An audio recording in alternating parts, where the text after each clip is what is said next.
Assalamualaikum warahmatullahi wabarakatuh. Perkenalkan, nama saya Retno Nurhayati, mahasiswa Pendidikan Bahasa Jawa FKIP UNS tahun 2019. Saya sebagai salah satu mahasiswa yang mengikuti mata kuliah jurnalistik lanjut akan mengkritisi salah satu media cetak yang berada di daerah Yogyakarta yang bernama Jokolote, salah satu media massa yang berbentuk majalah bahasa Jawa. Pada tanggal 1 Juni 1971, edisi pertama tersebut menandai terbitnya DA dalam dunia media massa Indonesia. Berbekal SIUPP dari Menteri Penerangan Abdullah Purwodarsono dan Kusvandi almarhum, menerbitkan majalah budaya dan bahasa Jawa yang namanya diambil dari buku Paken karangan Tronggowarso. Pada masa awal penerbitan Jokolote, kala itu masih berbentuk tabloid, mendapat sokongan dari pemerintah kota Yogyakarta berupa langganan tetap sebanyak 225 eksampel. Pembiayaannya diambil dari APBD. Wali kota kala itu juga memberi syarat agar rubrik Jaga Tinggal Lembut dipertahankan. Pada era 80-an, tatkala Departemen Penerangan sedang gencar melancarkan sebuah program bernama Koran Masuk Desa atau KMD, Jokolote menjalin kerjasama dengan pemerintah kabupaten atau Pemkat Gunung Kidul sebagai salah satu kerjasama yang dapat memberikan timbal balik kepada Jokolote kala itu. Media yang bertiras kurang dari 10.000 eksemplar ini sempat mengalami masa keemasan pada saat judi togen marak pada era 80 sampai 90. Berita-berita di Jokolote dianggap pertanda nomor undian yang akan keluar. Tiras media yang berubah bentuk menjadi majalah pada akhir 1977 ini mencapai 20.000 eksemplar kala itu. Kini, pendanaan Jokolote bertumpu pada langganan tetap sekitar 60%, penjualan edaran sekitar 30%, dan sisanya ditutup oleh iklan. Untuk menjaga loyalitas pembaca, Jokolote hadir dalam program on air Mocopatan di Radio Kenanga setiap hari Rabu, Minggu pertama jam 8 sampai jam 10 malam.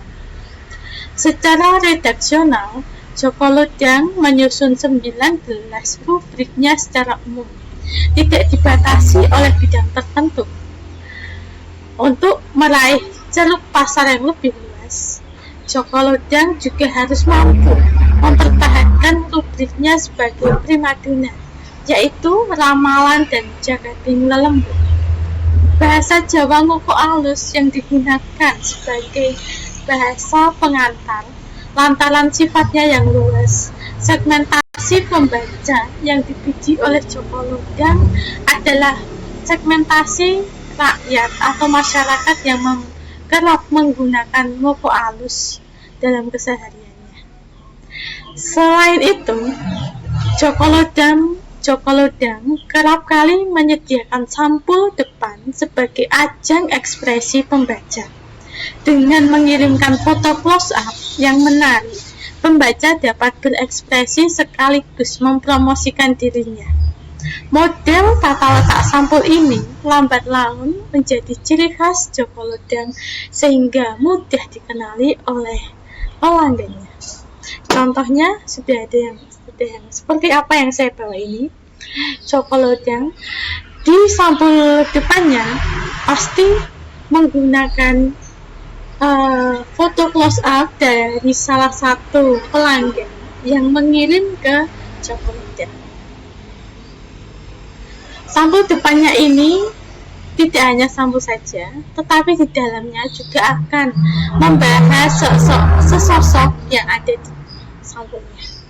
Selain itu, ada berbagai macam judul seperti judul Jagading Melembut, judul cerita pendek, judul keraton, dan cerita rakyat.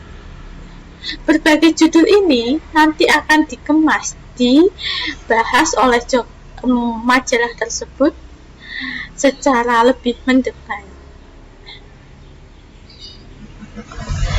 Untuk menutup biaya operasional DL melakukan pengetatan dalam menyusun redaksional. Awak DL tetap berjumlah 5 orang, termasuk Purwodarsono selaku pendiri dan pemimpin redaksi. Untuk mengisi 48 halaman isi dan 4 sampul, Djoko Lodang banyak mengambil dari kontributor luar dengan cara dapat mengirimkan hasil karya ke email yang tertera yang ada di sampul depan bagian kedua. Keberadaan Djoko Lodang mampu menjungkir lamaran Credo dan Hanis tentang relasi media dan iklan. Mereka menuturkan bahwa perkembangan periklanan membawa pers radikal yang mengandalkan sirkulasi semata. Namun, di tengah keterbatasan iklan yang dimiliki, justru Djoko Lodang mampu bertahan dengan loyalitas pembaca. Tinjauan kritis pula menjadi fenomena. Tidak hanya pesaing setara bagi DL yang menjadi credit point yang perlu diperhatikan. DL seolah memancing sendirian dalam ceruk pasar yang tidak populer dan sangat terbatas. Bisa jadi DL akan segera gulung tikar jika ada pesaing yang lebih lihai menggayat iklan. Perlu juga diadakan studi pembaca untuk mengetahui tingkat loyalitas pembaca Djoko Lodang dan faktor apa saja yang mempengaruhi. Sekian dari saya, Retno Nurhayati, dalam mengkritisi salah satu media massa yang berada di daerah Jogja. Terima kasih. Wassalamualaikum warahmatullahi wabarakatuh. Rahayu.